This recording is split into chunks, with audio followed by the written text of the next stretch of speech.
Capítulo 3 del libro de Daniel nos habla de una experiencia maravillosa que tienen los amigos de Daniel y es ser rescatados del fuego, del horno de fuego. Y vamos a mirar algunas cosas particulares y exactas de este evento que sucede. Empezamos con Nabucodonosor, que mandó a hacer una estatua de oro. En el capítulo 2 le habló Daniel y le interpretó y le dijo del sueño y le dijo: tu reinado es la cabeza, que es de oro. Y a Nabucodonosor le quedó eso: mi reinado es de oro, mejor que todos los demás. Y se manda a hacer una imagen de oro y que muestra definitivamente que este es un antimesías. En el libro de Revelaciones se habla de que el antimesías y el falso profeta se harán imagen, de que solo ellos son poderosos. De eso, de hecho, el falso profeta va a tener señales que puede hasta pedir que del fuego, que del cielo baje fuego, y eso va a suceder. Siempre una característica de los antimesías es que se hacen una imagen poderosa de ellos. Y Nabucodonosor aquí tiene una imagen de antimesías. Y hay algo que no sé si ustedes habían visto y analizado del capítulo, pero lo vamos a estudiar. Y es que en esta imagen aparece el 666. Y vamos a mirar de dónde aparece el 666. Y vamos a ir al versículo primero del capítulo 3. El rey Nabucodonosor hizo una estatua de oro cuya altura era de 60 codos. Ahí va el primer 6, 60 codos. Y su anchura de 6 codos. El segundo, 6. ¿Y dónde está el tercero? Bien, vamos a contar entonces en el versículo 5: al oír al son de la bocina, de la flauta, del tamboril, del arpa, del salterio y de la zampoña. 6 instrumentos. Al sonar de esos 6 instrumentos, todo el mundo tenía que postrarse ante la imagen del rey Nabucodonosor. Entonces aquí vemos cómo esta imagen que eleva un antimesías, de hecho, invalida el mandamiento del Eterno que dice: no te harás imagen, ni las adorarás. Así que aquí Nabucodonosor se hace una imagen de oro. ¿Que quién tiene una imagen de oro? El único rey, porque el oro está sobre todos los metales. Se hace una imagen de oro de 60 codos de alto, 6 codos de ancho, y al son de 6 instrumentos, cuando suenen, todo el mundo tiene que postrarse ante esa imagen. Aquí vemos una imagen de un antimesías en el tiempo de este imperio babilónico. Qué interesante es poder ver esto y ver que el antimesías siempre tiene otra característica, y es que construye o se construye en él mismo. Esa es la característica de un antimesías. Es un hombre que se construye y que cree que se vale por él mismo. Por eso en estos últimos tiempos, Timoteo, Tito nos están advirtiendo de las características de los hombres en los últimos tiempos. Y dice: son hombres amadores de sí mismos, orgullosos, sin afecto, solo les importa ellos, características de un antimesías. Y otra característica interesante, y es que el castigo de un antimesías para el que no le sirve siempre es el fuego. En la historia de las personas que han sido quemadas a causa del nombre del Mesías, han sido espíritus antimesías, antimesiánicos, que se han levantado en la historia. ¿Y por qué razón? porque es lo que realmente un antimesías conoce para él. El fin que va él a tener es el que quiere que tengan todos los que no lo siguen, porque su característica es odio, envidia y rabia. Así que por eso los antimesías siempre van a pedir y van a proclamar que sean echados en fuego. Al final de los tiempos, el libro de Revelaciones dice que el falso profeta y el antimesías, ¿a dónde van a ser echados? Al lago de fuego y azufre. Entonces, él siempre va a promover que todos los que sean castigados por fuego. Es interesante ver esto. Es interesante ver cómo siempre ese espíritu de antimesías siempre está buscando el fuego en la vida de las personas, el fuego para acusar y para dañar. Y vemos aquí otra cosa importante. Resulta que entran todas las naciones representadas en este imperio babilónico, todos los adivinos, hechiceros, todos los de la corte real, para poder escuchar las órdenes del rey. Y entre todos ellos empiezan a mirar quienes no se postraban ante esta imagen y encuentran a tres personajes, los amigos de Daniel. ¿Recuerdan sus nombres bíblicos? Azarías, Misael, Ananías, o Sadrach, Mesach y Abednego. Estos tres personajes no se postran y vienen estos de otras naciones y provincias y le dicen al rey, figúrate que hay un pueblo, y mire que no eran ellos tres, era todo el pueblo, y dicen, hay unos que no se postran delante de tu imagen, te están desobedeciendo, oh rey. Ellos al sonido de los 6 instrumentos no se postran. Y él se llena de una ira impetuosa y dice, ¿quiénes son? Tráigamelos acá. ¿Cómo así que no se van a postrar? Y llaman a Sadrach, Mesach y Abednego. Pero aquí vemos una característica para estos últimos tiempos. Las naciones entrarán a acusar a los escogidos del Eterno por no ser como ellos.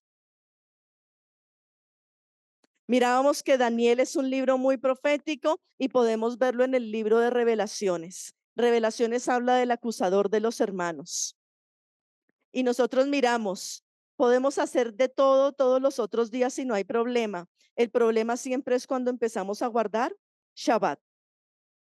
No hay problema. No hay problema que usted esté todo el día en una iglesia los lunes. El problema es que esté los sábados. Ahí es donde usted va a encontrar a una lucha contraria poderosa. Diga usted que va a circuncidar a su hijo. Se levantan los médicos, los urólogos y todo el mundo a decir que no, pero pida cambio de sexo para su hijo. Le tienen abiertas las puertas para esa desfachatez. Todas las cosas que están a favor de la palabra y del Eterno son problema y oposición para el mundo. Y el libro de Daniel nos lo muestra aquí con los amigos de Daniel. Ellos tres no se postraron, todo el resto se postraron. ¿Y cuál fue el problema?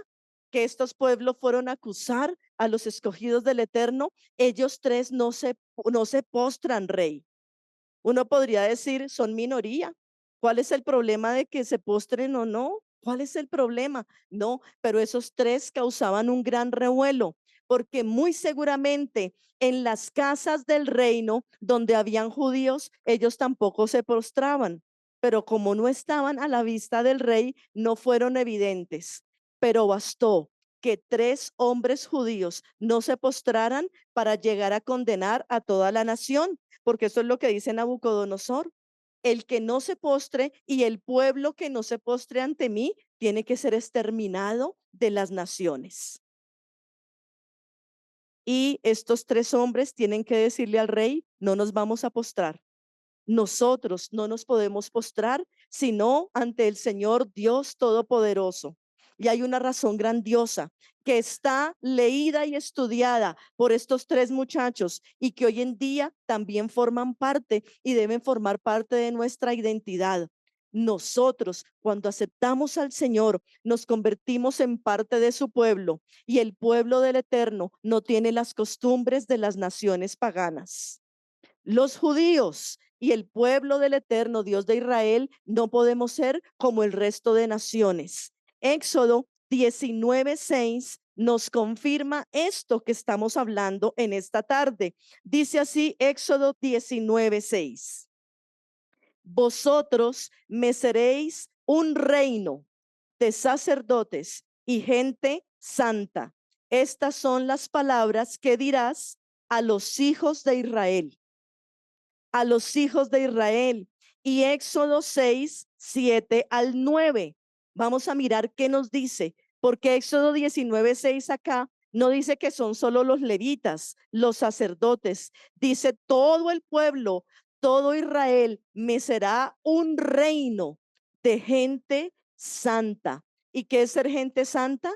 Gente apartada para Dios, gente que hace lo que al eterno Dios de Israel le gusta. Miren lo que dice también Éxodo 6, versículo 7 al 9, porque esto también lo conocían Sadrach, Mesach y Abednego, porque ellos ya estudiaban la Torá y la conocían. Éxodo 6, versículo 7 al 9.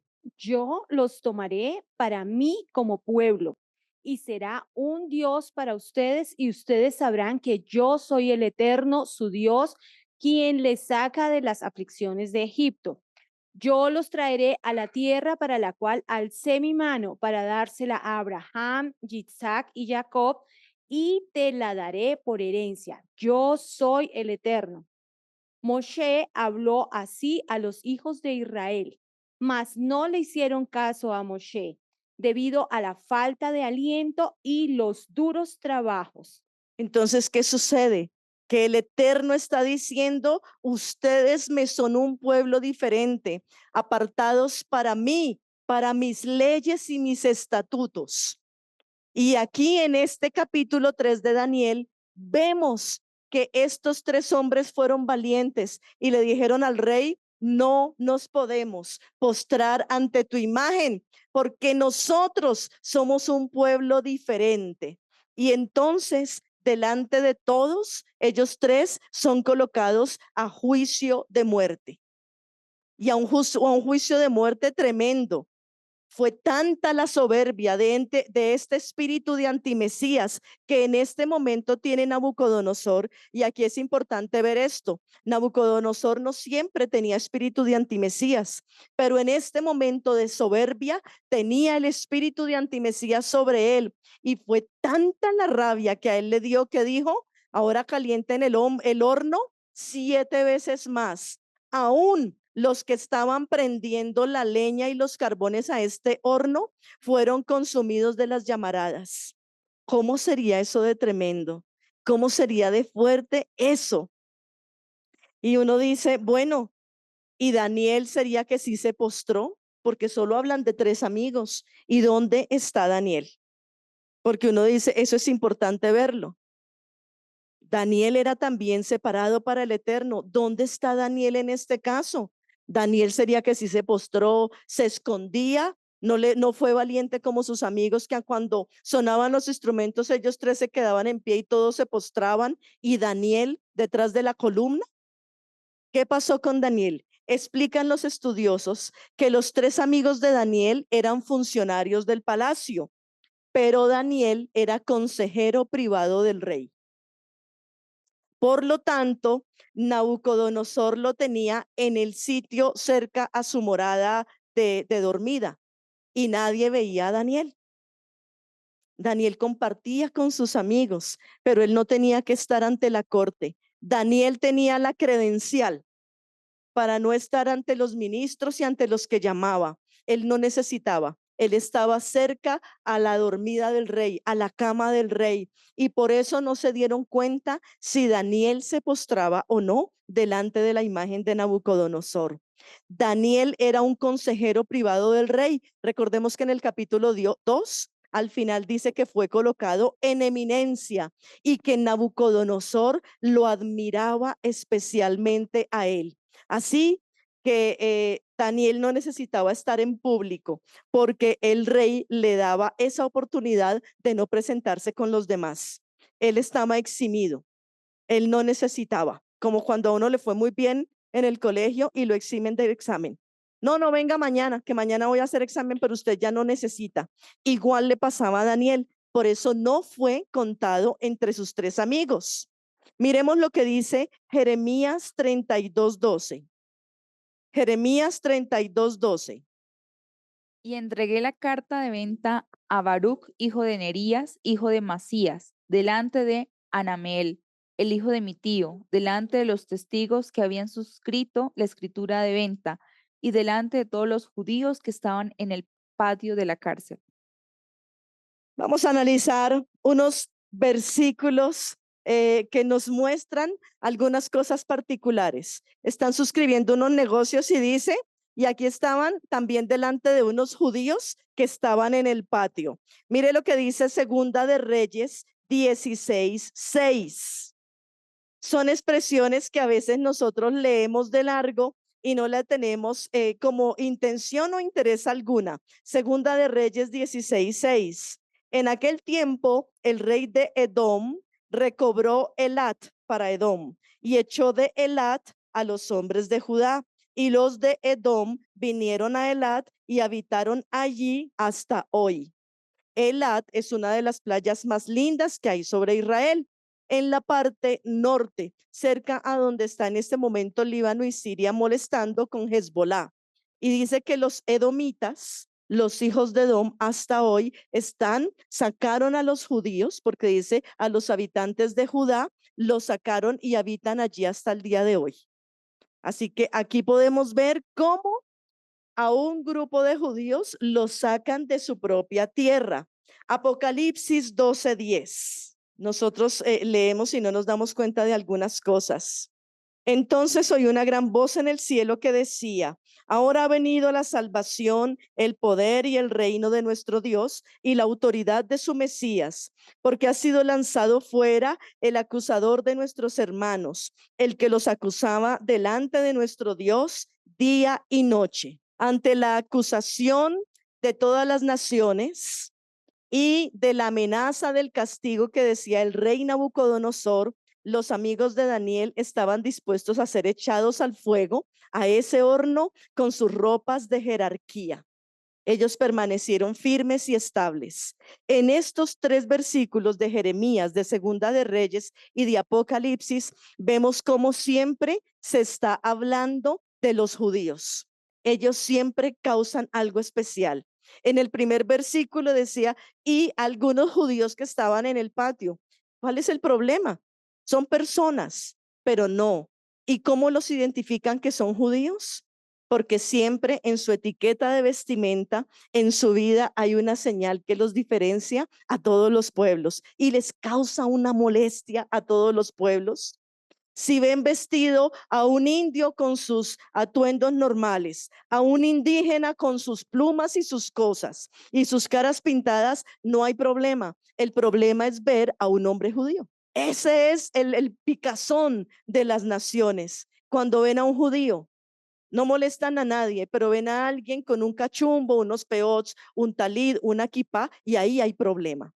De hecho, en este momento, en Gran Bretaña, que es un país donde hay mucho jerarquía musulmana en alcaldes y en gobernadores, están diciendo que es mejor que se hagan unos buses rojos con la estrella de David dorada y la palabra Yud, Jude, como aquella estrella que se tenía en los guetos, para que en esos buses se suban los judíos allí en Gran Bretaña.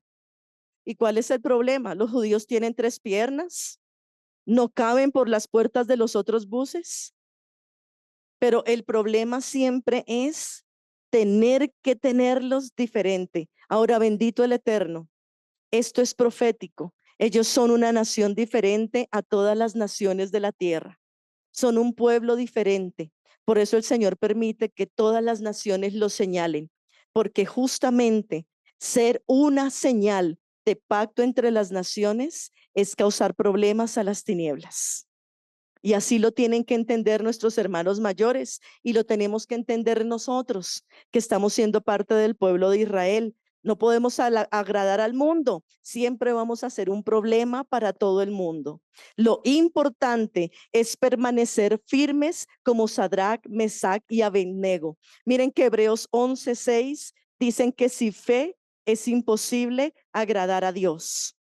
Y el Señor se agradaba de estos tres, porque tenían la fe para vivir en la palabra que el Eterno les dio, y es que ellos iban a ser un pueblo diferente a todas las naciones. De hecho, Hebreos 11:34 nos dice: apagaron fuegos impetuosos, evitaron filo de espada, sacaron fuerzas de debilidad, se hicieron fuertes en batallas y pusieron en fuga a ejércitos extranjeros. ¿De qué manera?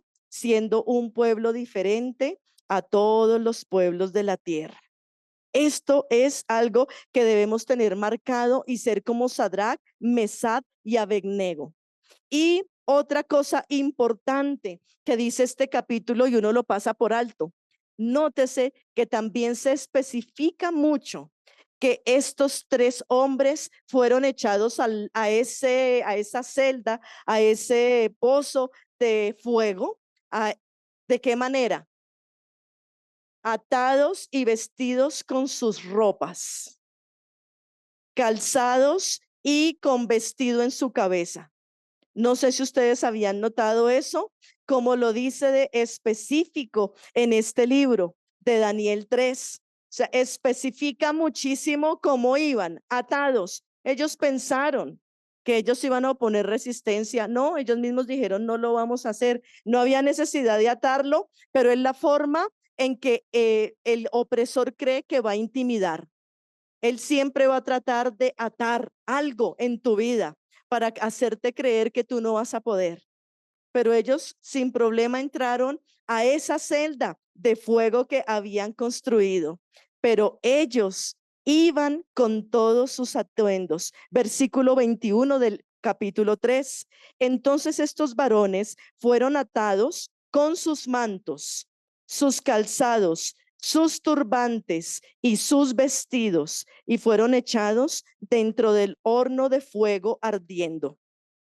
Nosotros sabemos que el eterno Dios de Israel estuvo con ellos en este horno de fuego, porque echaron tres y tan pronto los echaron se veían cuatro.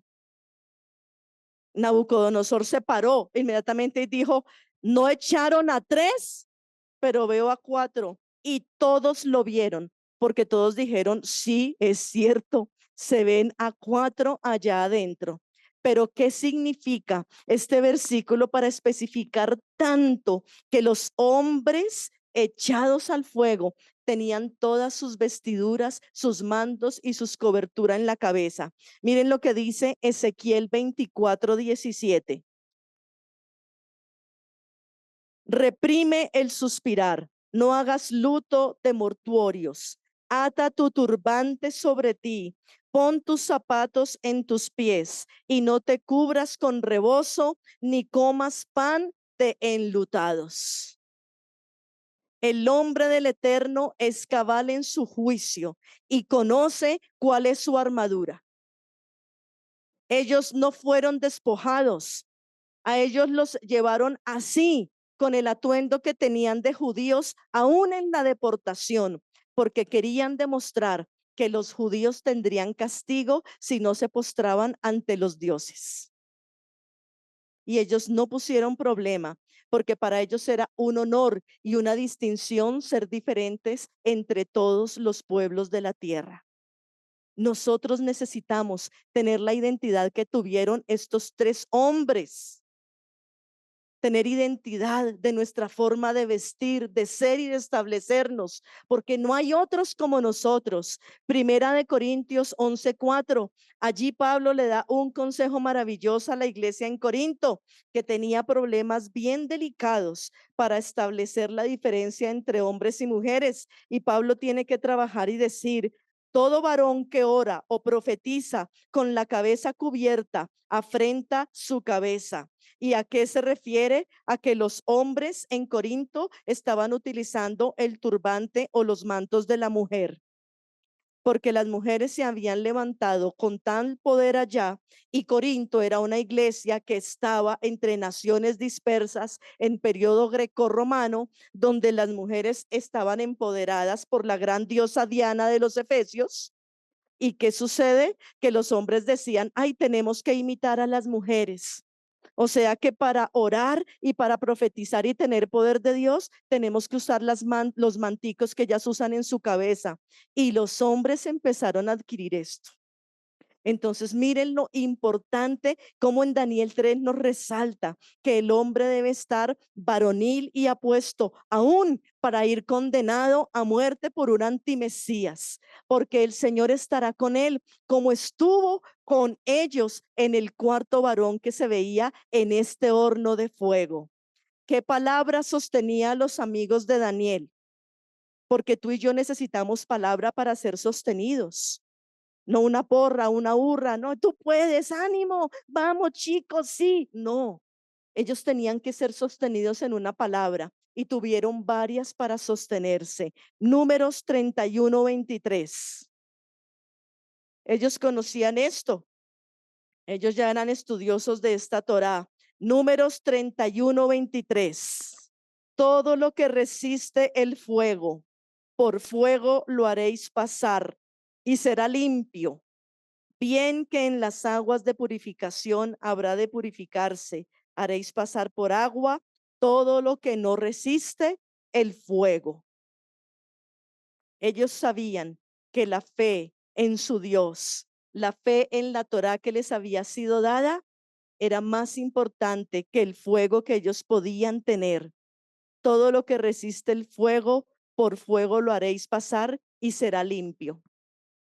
Estos tres varones entraron al horno de fuego sabiendo que de allí iban a salir mejores que antes, más purificados, más puros y dedicados al Eterno. Isaías 43:2, muchos no lo sabemos y lo hemos cantado, y también ellos ya conocían esta palabra del profeta. La primera cita fue en Números 31:23, Isaías 43:2, cuando pases por las aguas, yo estaré contigo, y si por los ríos, no te anegarán. Cuando pases por el fuego, no te quemarás, ni la llama arderá en ti. Bendito el Eterno. Y ahora, Primera de Corintios 3:15 también nos habla de fuego y dice, si la obra de alguno se quemare, él sufrirá pérdida, si bien él mismo será salvo, aunque así como por fuego. Los tres amigos de Daniel sabían que todo lo que fuera pasado por fuego y no se consumía estaba en las manos del Eterno. ¿Qué palabra debe sostenerte a ti? Las palabras del eterno Dios de Israel para estar firmes. Todo lo que se determine para nosotros, maldición o castigo, terminará mostrando la obra del Señor en nosotros. Todo lo que suceda en tu vida va a mostrar la obra del Eterno en ti. Esa es la obra y la fe que tú debes tener. Cuando seas probado, cuando pases cosas difíciles, debes decir, Señor, no lo que yo he construido, lo que tú has hecho en mí es lo que va a tener solidez y lo que me va a hacer permanecer en este tiempo. Que se queme toda hojarasca que hay en mi vida, pero que quede tu palabra que es como oro en mi ser. Tu presencia no me la pueden quitar ni arrebatar. Eso es lo que debe quedar en nosotros continuamente para estar fortalecidos y firmes en el eterno Dios de Israel. Capítulo 4 del libro de Daniel. En este capítulo vemos cómo el rey vuelve a soñar, pero a diferencia del capítulo 2, él sí se acuerda de todo el sueño y solo pide que sea interpretado. Y directamente llama a Daniel y le dice, yo ya no voy a consultar a otros. Tú en ti habita, dice en la versión hebrea, un espíritu, el espíritu de las cortes celestiales, para poder interpretar el sueño del rey. Y efectivamente, Daniel interpreta el sueño de Nabucodonosor, porque allí está colocado en Daniel un espíritu superior como de un mensajero. Y la interpretación del sueño le habla al rey de 7 años en los que van a pasar hasta que Nabucodonosor reconozca al Dios Altísimo. Y van a ser 7 años donde el imperio no le va a ser quitado, pero él se va a ir allá a los montes, al pasto, y va a estar como una bestia del campo. Sus uñas van a crecer y su pelo, todo no va a estar en mantenimiento. Así que va a ser un ser que uno va a desconocer, no va a tener esa figura de rey por no darle gloria al Eterno. Y uno dice, ¿por qué la palabra habla de 7 años? ¿Por qué la palabra habla de 7 años donde un rey es quitado? Por no reconocer al Altísimo Dios de su vida. Hasta que un hombre no reconozca todo el ciclo de la creación, no puede conocer el descanso del dueño de la tierra. Me explico. En 6 días el Eterno creó los cielos y la tierra y todo lo que hay en ellos. Y el 7º día lo dio para descanso a su creación. Nabucodonosor no reconocía la soberanía del Dios de Israel. Por lo tanto, el Señor tenía que mandarlo 7 años hasta que en el 7º año Nabucodonosor volvía en sí y reconoció al Dios de Israel, y entonces le fue devuelto su imperio y su reinado. Mientras la creación persista en no conocer y en no querer conocer el descanso del Eterno, la tierra no va a tener felicidad ni descanso verdadero. Esto le sucede a las personas que no quieren reconocer la vida del Eterno desde el principio de la creación. Y los estudiosos también dicen, ¿por qué el castigo de 7 años? Porque en 7 años Salomón y su corte edificó el templo primero que Nabucodonosor destruyó. El mismo tiempo que el hombre destruye es el mismo tiempo que el Señor necesita y sabe que el corazón del hombre necesita para volver a restaurar y a redimir. Por eso nuestro Dios no es bombero ni milagrero ni hace las cosas inmediatamente. Él se toma su tiempo porque sabe que nosotros necesitamos trabajar poco a poco en nuestras vidas. En el versículo 14 del capítulo 4 dice, clamaba fuertemente y decía así, derribad el árbol, cortad sus ramas, quitadle el follaje, dispersad su fruto, váyanse a las bestias que están debajo de él y las aves en su rama. En la versión hebrea dice un poco diferente ese versículo 14. Por decreto de ángeles es la sentencia, dictado por los santos ángeles es la resolución para que conozcan los seres vivientes que gobierna el Altísimo sobre el reino del hombre, y a quien él desea se le otorga, y al más humilde de los hombres establece sobre él el reinado. Por decreto de ángeles y de las cortes celestiales. En arameo está escrita la palabra Sheelta. ¿Cómo se escribe? S-H-E-E Sheelta, Sheelta. En arameo, esta palabra literalmente significa lo que realiza un ángel es por aprobación de Hashem. Por cortes celestiales, el Eterno tenía que permitir que todo esto sucediera en la vida de Nabucodonosor. Sheelta, por corte de un ángel. Lo que realiza un ángel es por aprobación del Eterno. Directamente así dice.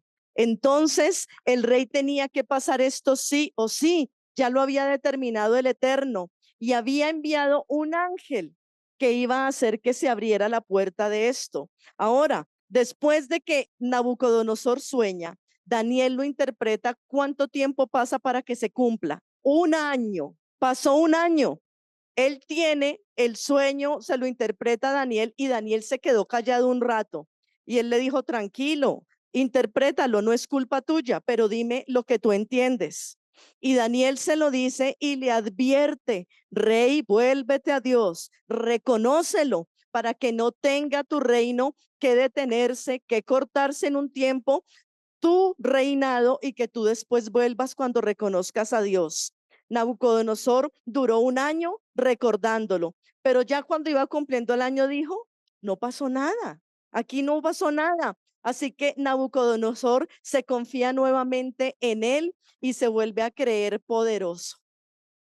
Vuelve a creerse poderoso como antes y soberbio, porque empieza a pasar un día por el palacio y dice, no, caramba, es que este reinado que yo he levantado, e inmediatamente vino la orden del ángel que el Señor había permitido que realizara por aprobación de Hashem el juicio de Nabucodonosor. Por eso el pueblo de Israel tiene tanto cuidado con las palabras que emite, porque dice ninguna palabra es necia. A nuestro alrededor hay una corte de ángeles siempre que está escuchando nuestras palabras. Y cuando pasan cosas, el ángel dice por aprobación del Eterno, yo hice esto porque se escuchó de tu boca. Por eso antes de Yom Kippur se hace esa oración antes de empezar el ayuno, rompiendo votos que hayamos hecho. Es muy delicado. Lo vemos en este libro de Daniel.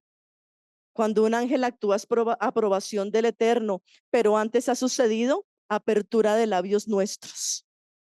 Nabucodonosor se confió y al cabo de un año dijo, de verdad mi reino es muy grande. Yo sí es que he tenido una gloria y he construido esto. E inmediatamente el ángel que estaba cercano a ejecutar el mandato y el decreto lo hace, lo cumple.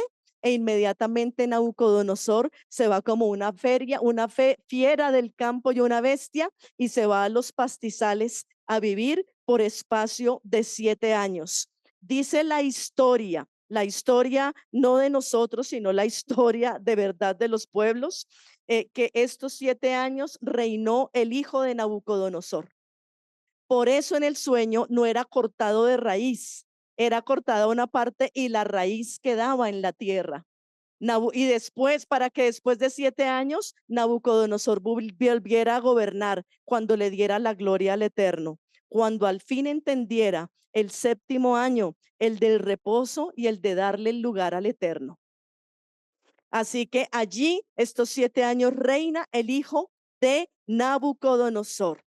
Hay estudiosos que dicen que a Nabucodonosor no le crecieron las uñas, ni el cabello, ni se volvió como una bestia del campo, sino que se está hablando de un lenguaje espiritual, que el pensamiento y los impulsos del corazón transformaron a Nabucodonosor dentro de él y tenían que decirlo así. Pero hay otros que sí creemos, y yo sí creo, que Nabucodonosor vivió como una bestia, porque el hombre que no reconoce a Dios en sus caminos está andando como una bestia, sin Dios y sin ley, sin pureza de labios y corazón que lo haga hermoso. De hecho, meditando en este capítulo, recordaba yo 2 casos que conozco de personas que han tenido problemas espirituales y no vuelven a ser nunca las mismas. Rápidamente, una chica que estudiaba en un colegio en bachillerato y estaban jugando a la tabla Ouija en el salón y estaban aparentemente jugando y por ahí les pasó algo y se asustaron, escondieron la tabla Ouija y salieron del salón. Y cuando salieron del salón, el salón de ella estaba en un 3er piso y ella sintió como si alguien la empujó, cayó al vacío y cayó al patio del colegio. Por muchos años tuvo un comportamiento de endemoniada, no resistía a hablar de Dios, la tenían que encerrar, rompía las puertas en su casa, ese espíritu de ouija que luego las compañeras confesaron y ¿qué estaban haciendo? ¿Quién la empujó? Nadie. Y cuando no es que estábamos jugando a la tabla ouija, no sé cuántas, esta chica cayó. Es el sense en serio, vive el Señor, conozco este caso y a esta muchacha. Bueno, ya es una señora casi de 50 años hoy en día, pero después de muchos trabajos con iglesias, con grupos de oración para tener liberación por esta muchacha, la muchacha ha quedado como una niña especial hoy en día. Haga de cuenta, una niña con un grado de autismo bien grande y profundo. Es una niña que ya reconoce y ya alcanza a ir a una tienda a comprar un jugo. Lleva el billete y se queda esperando a que le den las vueltas y vuelve y se va. Así se quedó esta muchacha. Y la otra, una persona que por depresión ha estado entrando en clínicas de reposo y hasta su estado físico ha cambiado. porque todo se ha ido deteriorando. Y cuando pensaba en Nabucodonosor, yo sí pienso que a Nabucodonosor sí le pasó esto, que él no reconoció a Dios y él sí llegó físicamente a tener cambios drásticos. ¿Por qué? Porque el corazón del hombre lo estaba manifestando. Miremos lo que dice Proverbios 27:19. Y ahí vamos a descubrir que sí, Nabucodonosor debió tener esta transformación. Por eso hay que cuidar tanto lo que ven nuestros ojos y lo que hacemos, porque todo tiene una clara muestra de lo que el Señor permite que suceda en nuestras vidas si no damos la gloria. Proverbios 27:19. Como en el agua el rostro corresponde al rostro, así el corazón del hombre al del hombre. Así que cuando uno sí no tiene al Eterno, se manifiesta físicamente. Cuando permitimos que otro reino gobierne, sí se muestra en la apariencia física. ¿Y qué sucede? Que cuando Nabucodonosor termina el año séptimo, en ese año séptimo, él reconoce al Señor, le da la gloria e inmediatamente es vuelto el reino a su cabeza y a su condición correcta de rey. Quien no acepta al reinado del Eterno, sus días y sus tiempos, no le queda bien estar delante del Eterno. Aprendamos a reconocer al Señor en todos nuestros caminos. Aceptemos sus tiempos para nuestras vidas y no nos hagamos sabios en nuestra propia opinión, transgrediendo los mandamientos. Este capítulo nos muestra que necesitamos realmente acogernos al Eterno, a su voluntad y a todo lo que Él quiere para nuestras vidas, porque Él es sabio, porque Él es perfecto. Guardemos nuestra lengua, guardemos nuestros juicios de todo lo que podamos pensar, porque nos muestra este capítulo que siempre está la corte celestial dispuesta para hacer en nosotros lo que nosotros decimos que es hecho. Que el Señor guarde nuestros labios, que el Señor guarde nuestros pensamientos, que el Señor pueda hacer con nosotros como Él determine, pero sobre todas las cosas, determina en tu corazón guardar los preceptos del Eterno y sus tiempos, porque son sabios sobre tu vida. Si el Shabbat es para dedicárselo al Eterno, no pelees más en trabajar, no pelees más en hacer otras cosas. Dispón tu corazón, porque el Señor va a disponer todas las cosas para para su gloria, su honra y para el servicio de su reino. Capítulo